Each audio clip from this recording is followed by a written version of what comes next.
శ్రీ గురు చరిత్ర అధ్యాయం 26. శ్రీ గణేశాయ నమ, శ్రీ సరస్వత్యై నమ, శ్రీ గురుభ్యో నమ. నామధారకుడు పట్టరాని ఉత్సుకతతో, స్వామి, శ్రీగురుడు విద్యావంతులైన ఆ మూర్ఖులను ఎలా సమాధానపరిచారు అని అడిగాడు. అందుకు సిద్ధముని ఇలా చెప్పారు. శ్రీగురుడు కొంచెం తీవ్రమైన కంఠంతో ఆ మూఢులకి ఇలా బోధించారు. నాయనలారా, మీరు ఈ విధంగా మాట్లాడటం దుస్సాహసమే అవుతుంది. ఎవరైనా వేద విధులను అనుకోవడం దురహంకారమే. వేదాల లక్ష్యం పరమార్థమే కానీ ధనము, కీర్తి, అహంకారము కావు. సమదర్శనమే పండిత లక్షణం. నిజానికి వేదాలను సంపూర్ణంగా తెలుసుకున్న వారెవరూ లేరు. వేదము అధ్యంతరహితము, అపారము. దానిని పూర్తిగా తెలుసుకొనడము బ్రహ్మదేవునికే సాధ్యపడలేదు. పూర్వం భరద్వాజ మహర్షి వేదాన్ని సంపూర్ణంగా అధ్యయనం చేయదలిచి బ్రహ్మచర్యం అవలంబించి బ్రహ్మదేవుని వరంతో 3 సార్లు దీర్ఘాయును పొందాడు. 4 యుగాలు 5,000 సార్లు పునరావృతమైన బ్రహ్మకొక పగలు. అటువంటిది పూర్వం భరద్వాజ మహర్షి బ్రహ్మచర్యంతో 3 బ్రహ్మ దివసాలు గురువు వద్ద వేదం నేర్వడానికి చాలక తపస్సు చేస్తే బ్రహ్మ సాక్షాత్కరించి, వేదం పూర్తిగా నాకే తెలియదు, నీకు వేదరాశిని చూపుతాను చూడు అని చెప్పి కోటి సూర్యుల కాంతితో వెలిగిపోతున్న మేరు పర్వతాల వంటి అపారమైన వేదరాశులను చూపాడు. భరద్వాజుడది చూసి భయపడి, అయ్యో, నేనింతకాలం పఠించిన వేదమంతా కలిసి ఇందులో ఒక పిడికడైనా లేదే. వేదమంతా అధ్యయనం చేయడం ఎన్ని కల్పాలకైనా సాధ్యమవుతుందా అని తెలిసి, నాకు అవసరమైనది మీరే నిర్ణయించి ప్రసాదించండి అన్నాడు.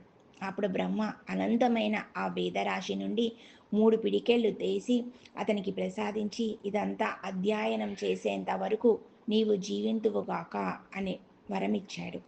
కానీ ఆ 3 పిడికిళ్ళు వేదము అధ్యయనము చేయడమే అతనికి ఇంతవరకు పూర్తి కాలేదు. కనుక సాక్షాత్తు నారాయణుడే బాదరాయణుడుగా అవతరించి వేదాన్ని 4 భాగాలుగా విభజించి వాటిని పైలుడు, వైశంపాయనుడు, జైమిని, సుమంతుడు అని శిష్యులకు ఒక్కొక్క వేదం చొప్పున తెలిపాడు.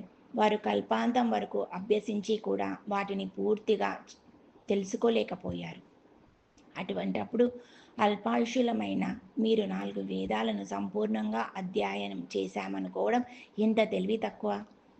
వేదమంతా నేర్వగలగడం ఏ ఒక్కరికి సాధ్యం కాదు. కనుకనే వ్యాసుడు దానిని 4 భాగాలుగా విభజించాడు. ఋగ్వేదాన్ని పైలుడిని శిష్యునికి బోధించి దానిని ధ్యానించడానికే దానిని గురించి ఇలా చెప్పాడు.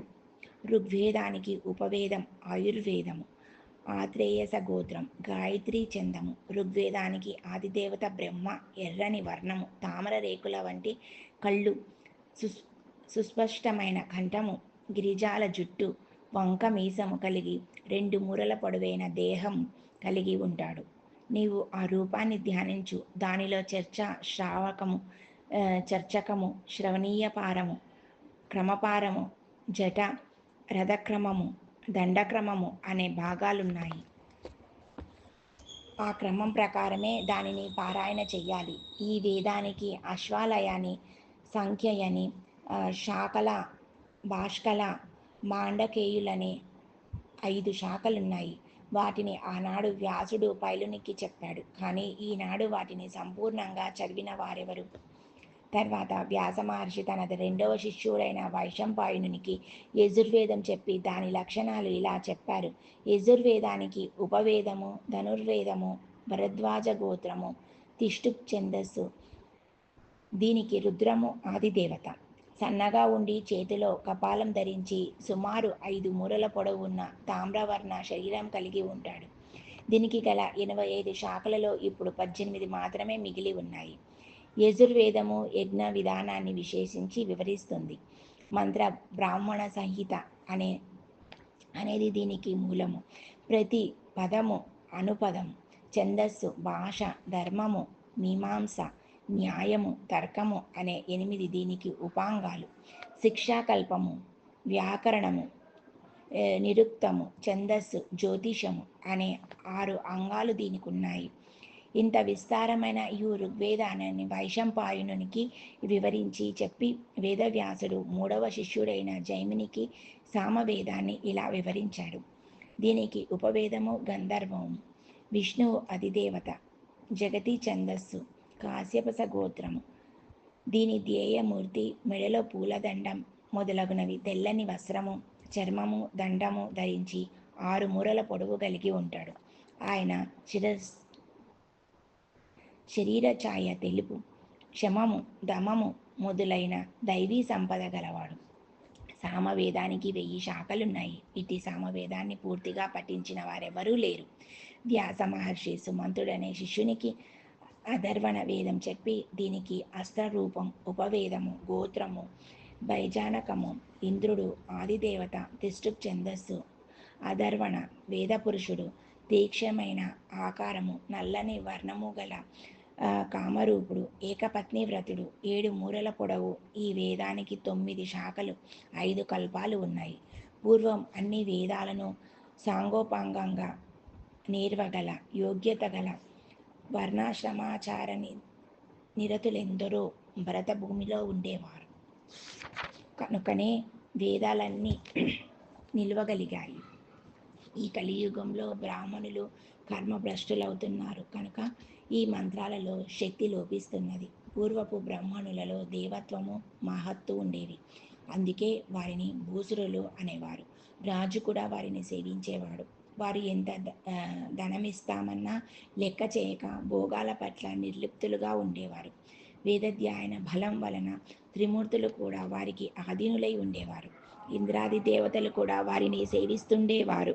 మాట మాత్రం చేత గడ్డి పరకమునకు మేరు పర్వతంగాను, మేరు పర్వతాన్ని గడ్డి పరకగాను మార్చవేయగల కలిగి ఉండేవారు. జగత్తంతా దేవతలకు ఆధీనము. దేవతలందరూ మంత్రాధీనులు. మంత్రాలన్నీ బ్రాహ్మణుల ఆధీనంలో ఉండేవి.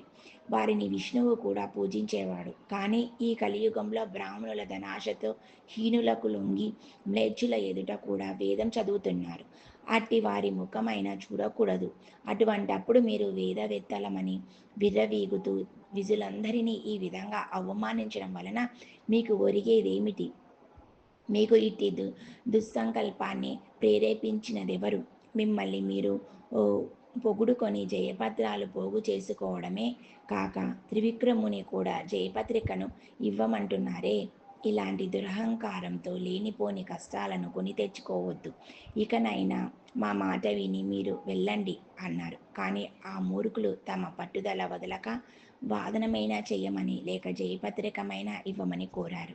శ్రీ దత్తాయ గురువే నమః. శ్రీ శ్రీపాద శ్రీ వల్లభాయ నమః. శ్రీ నృసింహ సరస్వత్యై నమః. ఓం శ్రీ గురుదేవ దత్త.